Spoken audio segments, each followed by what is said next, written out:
नमस्कार दोस्तों, हमारे चैनल में आपका स्वागत है। आज इस वीडियो में बताने जा रहे हैं कि रेजर पे पेमेंट गेटवे का अकाउंट कैसे खोलते हैं। ये एक ऐसी सुविधा है दोस्तों कि आज हर दुकानदार के पास यह पेमेंट की व्यवस्था होनी ही चाहिए, जिससे आप किसी भी कस्टमर से ऑनलाइन पेमेंट ले सकते हैं। आप पेमेंट का लिंक बनाते हैं और वह लिंक सीधे कस्टमर के मोबाइल या ईमेल आईडी पे चला जाता है और कस्टमर उस लिंक पर क्लिक करके किसी भी माध्यम से, चाहे फ़ोनपे, गूगल पे, Paytm, debit card, credit card, net banking, किसी माध्यम से पेमेंट करने का ऑप्शन उसके पास होता है उसी लिंक पे क्लिक करके। यही नहीं, आप कस्टमर को पेमेंट का रिमाइंडर भी सेट करके भेज सकते हैं। इस आईडी के लिए जीएसटी आदि किसी भी प्रकार के रजिस्ट्रेशन की भी आवश्यकता नहीं पड़ती है। बस आपके Aadhaar card, PAN card, banking details की आवश्यकता होती है। तो चलिए दोस्तों, इसकी आईडी कैसे बनाते हैं वह जानते हैं।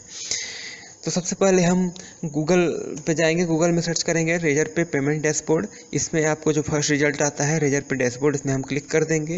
इसमें क्लिक करने के बाद आपको ये रेजर पे का साइट खुल जाता है। इस पर आपको जाना है, बस साइन अप में क्लिक करना है। साइन अप में क्लिक करने के बाद आप यहाँ पर एक मोबाइल नंबर या ईमेल आईडी आपको डालना पड़ेगा, जिससे आपका रजिस्ट्रेशन होगा। उस नंबर को डालने के बाद आपको नेक्स्ट में क्लिक कर देना है। तो नेक्स्ट में क्लिक करने के बाद आपको ये साइट में आपको एक ओटीपी जाएगा साइट के द्वारा।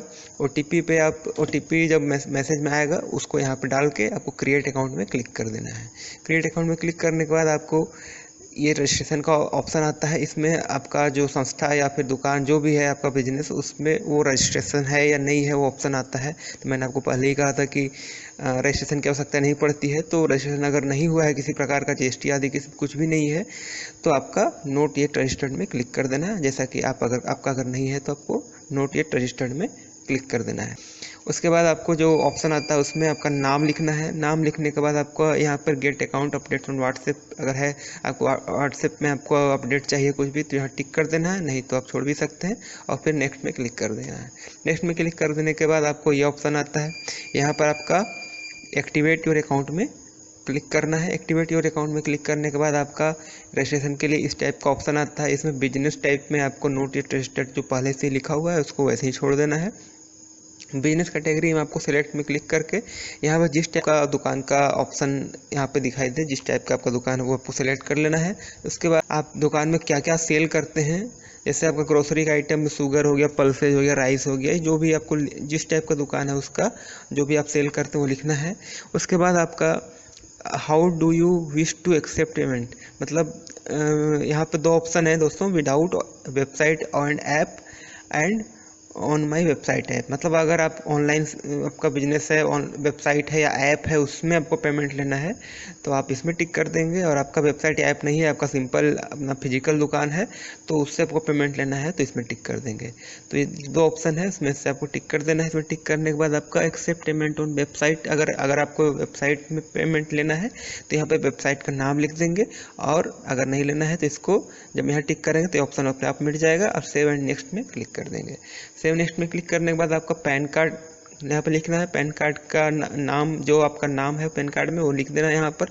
बिलिंग लेवल में आपका दुकान का नाम अगर जो भी होगा वो दुकान का नाम लिख सकते हैं या खुद का नाम भी लिख सकते हैं, तो यहाँ पे दुकान का नाम लिख देंगे। एड्रेस में आपका दुकान का एड्रेस जो भी होगा वो लिख देंगे, और अगर आपका दुकान नहीं है तो आप खुद का आधार कार्ड में एड्रेस है वो लिख सकते हैं। पिन कोड में आपका पिन कोड नंबर लिख देंगे। यहाँ पे शहर का नाम, यहाँ पे स्टेट का नाम लिखकर आपको सेव सबमिट एंड नेक्स्ट में क्लिक कर देना है। नेक्स्ट में क्लिक करने के बाद आपका कंप्लीट केवाईसी का ऑप्शन आ रहा है, तो कंप्लीट केवाईसी में क्लिक करने के बाद आपको नेक्स्ट में आपको अकाउंट का डिटेल यहाँ डाल देना है। यहाँ पे बेनिफिशियरी नेम, मैंने अकाउंट में आपका जो अकाउंट का नाम पासबुक में होगा वो यहाँ पे डाल देना है। ब्रांच आईएफएससी कोड यहाँ पे डाल देना है। अकाउंट नंबर यहाँ डाल देना है, फिर से अकाउंट नंबर यहाँ पर डाल के सेव एंड नेक्स्ट में क्लिक कर देना है। नेक्स्ट में आपको आधार वेरिफिकेशन होगा, यहाँ पे आपका आधार नंबर डालना है। आधार नंबर डालने के बाद सबमिट एंड गेट ओटीपी में क्लिक कर देना है, जिसमें आपका ओटीपी आएगा। ओटीपी आने के बाद आप यहाँ पे वेरीफाई में क्लिक कर देंगे, तो यहाँ पे वेरीफाई हो रहा है हमारा, देख सकते हैं। तो वेरीफाई हो जाने के बाद आपको सबमिट फॉर्म में क्लिक कर देना है। सबमिट फॉर्म में क्लिक कर देने के बाद आपका आधार वेरिफिकेशन कंप्लीट हो जाएगा। उसके बाद आपका यहाँ पे ऑप्शन आता है send all important communication and account update on mail. अगर आपको इसमें टिक करना है तो कर सकते हैं, नहीं छोड़ भी सकते हैं। सबमिट फॉर्म फिर क्लिक कर देंगे। इसमें क्लिक करने के बाद आपको टर्म्स एंड कंडीशन में टिक कर देना है। टिक कर देने के बाद सबमिट फॉर्म में क्लिक कर देंगे। इसके बाद आपका सबमिट हो जाने के बाद आपका साइट ऑन हो जाता है। इसमें साइट ऑन हो जाने के बाद आपका दो ऑप्शन है दोस्तों, यहाँ पे लाइव मोड और टेस्ट मोड। तो अगर आप स्टार्टिंग कर रहे हैं, अभी रेजर में नए हैं, तो आप टेस्ट मोड में जाकर क्लिक करके एक पेमेंट लिंक वगैरह बना करके देख सकते हैं और उसमें पेमेंट ले सकते हैं। वर्चुअल पेमेंट हो तो आपका पेमेंट नहीं कटेगा, क्योंकि टेस्ट मोड है। और कैसे यूज करते हैं सारा चीज़ पता चल गया है। तो लाइव मोड में फिर क्लिक कर देंगे। लाइव मोड में क्लिक करने के बाद आप पेमेंट लेना स्टार्ट कर सकते हैं। यहाँ पर देखिए दोस्तों, हमारा पहले से ही बहुत सारा पेमेंट लिया हुआ है।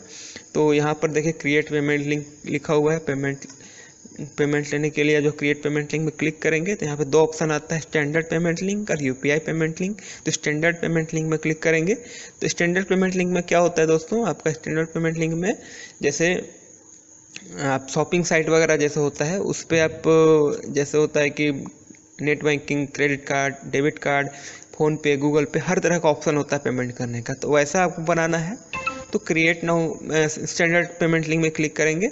और अगर सिर्फ यूपीआई पेमेंट लिंक बनाना है, जिससे किसी भी प्रकार का जो फ़ोन पे, गूगल पे इत्यादि है यूपीआई ऐप, उससे सिर्फ पेमेंट लेने का ऑप्शन उसके पास अगर है सारा चीज़, तो यूपीआई पेमेंट लिंक बना देगा। सिंपल सा, इसमें कोई ज़्यादा ऑप्शन बनाना के लिए झंझट नहीं पड़ता है। लेकिन क्रिएट नाउ अगर स्टैंडर्ड पेमेंट लिंक में आप क्लिक करेंगे और इसमें क्रिएट करेंगे तो आपको इस टाइप का ऑप्शन आता है। इसमें अमाउंट डालना पड़ता है। अमाउंट डालने के अलावा आपका किस टाइप का पेमेंट है, मतलब किस लिए पेमेंट करना है कस्टमर को, वो यहाँ पे डाल सकते हैं, लिख सकते हैं।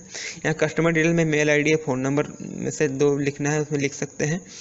और यहाँ पे दो ऑप्शन है। अगर मेल आईडी लिखते हैं तो नोटिफाई वाया ईमेल, तो ईमेल में अगर नोटिफाई करना है तो यहाँ पे टिक कर देंगे। यहाँ पर फ़ोन नंबर डालेंगे, फ़ोन नंबर में अगर मैसेज आना है उसको चाहिए तो यहाँ पे नोटिफाई वाया SMS लिख सकते हैं। फिर रेफरेंस आईडी है। रेफरेंस आईडी में आप कुछ भी नंबर वगैरह डाल सकते हैं सिंपली। और नेक्स्ट में फिर आप देख सकते हैं रेफरेंस आईडी के बाद लिंक एक्सपायरी, मतलब जो पेमेंट लिंक आप कस्टमर को भेजेंगे वो कितने दिन में एक्सपायर होगा, वो अगर सेट करना चाहें तो यहाँ से सेट कर सकते हैं, डेट वगैरह सेट करके।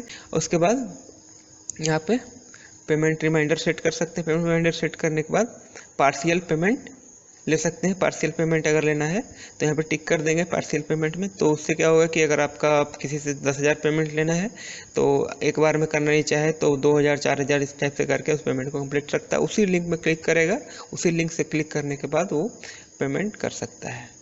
देखिए पेमेंट लिंक रिमाइंडर, इसमें क्या है कि इसमें ये हमारा अभी ऑफ है। इसको अगर हम ऑन करेंगे तो ऑप्शन आ जाएगा। देखिए यहाँ पे ऐड रिमाइंडर का ऑप्शन आता है। For links with an expiry date के लिए बना रहे हैं, विदाउट एक्सपायरी डेट के लिए बना रहे हैं, वो ऑप्शन आता है। और किस टाइप का उसको रिमाइंडर जाएगा, SMS के रूप में जाएगा, मेल आईडी में जाएगा, इस टाइप से आप इसमें सेट कर सकते हैं। उसके बाद सेव चेंज में क्लिक कर देंगे तो आपका सेट हो जाएगा सेटिंग। उसके बाद आप पेमेंट का रिमाइंडर सेट करके क्रिएट पेमेंट लिंक कर सकते हैं। उसके बाद यहाँ पर देखिए पेमेंट लिंक आ चुका है। यहाँ पे पेमेंट लिंक में अगर हम क्लिक करते हैं, यहाँ पर आपका प्रोसीड टू पे में क्लिक कर देंगे। यहाँ पे देखिए ऑप्शन आ गया दोस्तों कि आप पे in full and make payment in parts. तो अगर फुल पेमेंट करना है तो हम इसमें टिक कर देंगे, अगर पार्ट बाय पार्ट पेमेंट करना है तो हम इसमें क्लिक कर देंगे। तो यहाँ पे अगर हम पार्ट्स में पेमेंट करना चाहते हैं तो जितना पेमेंट करना है वहाँ लिख करके हम नेक्स्ट में क्लिक कर देंगे। नेक्स्ट में क्लिक करने के बाद आपका ये ऑप्शन आ जाता है। यहाँ पर आपका जितना भी प्रकार का पेमेंट ऑप्शन, क्योंकि ये स्टैंडर्ड पेमेंट लिंक था तो इसमें जितना भी प्रकार का पेमेंट ऑप्शन आता है वो सारा ऑप्शन यहाँ पे आ चुका है। कार्ड्स में मतलब आपका डेबिट कार्ड, क्रेडिट कार्ड आ गया। यूपीआई में जितना यूपीआई का पेमेंट ऐप है यहाँ देख सकते हैं आप, गूगल पे, पेटीएम, फ़ोन पे, सब चीज़ लिखा हुआ है। नेट बैंकिंग से करना है तो जितना प्रकार का बैंक है उन सभी बैंकों का नेट बैंकिंग का ऑप्शन सुविधा इसमें है, तो उन सभी से पेमेंट कर सकते हैं। और वॉलेट, जैसे बहुत सारा वॉलेट हो गया, मोबीक्विक वॉलेट, फ्रीचार्ज वॉलेट, उस टाइप का वॉलेट से भी आप पेमेंट कर सकते हैं। जैसे डेबिट कार्ड में मैंने किया था, यहाँ पर सेट किया हुआ डेबिट कार्ड का ये है। तो देखिए हमारा OTP आ चुका है। OTP मोबाइल में आया। अब इसमें मोबाइल में डालने के बाद मैं वेरीफाई में क्लिक कर दूंगा, उसके बाद ये पेमेंट हो जाएगा। पेमेंट होने के बाद देखिए हमारा यहाँ पेमेंट लिंक, जितना प्रकार का पेमेंट है वो सब हम कर सकते हैं। यहाँ पे आप QR कोड भी बना सकते हैं। जैसे पेमेंट लिंक हमने बनाया उसमें कितना पेमेंट लेना है, कब लेना है, पेमेंट का रिमाइंडर वगैरह सब कुछ सेट करके भी QR कोड बनाया जा सकता है। आज के लिए इतना ही दोस्तों, मिलते हैं अगले वीडियो में। इस वीडियो को देखने के लिए बहुत बहुत धन्यवाद।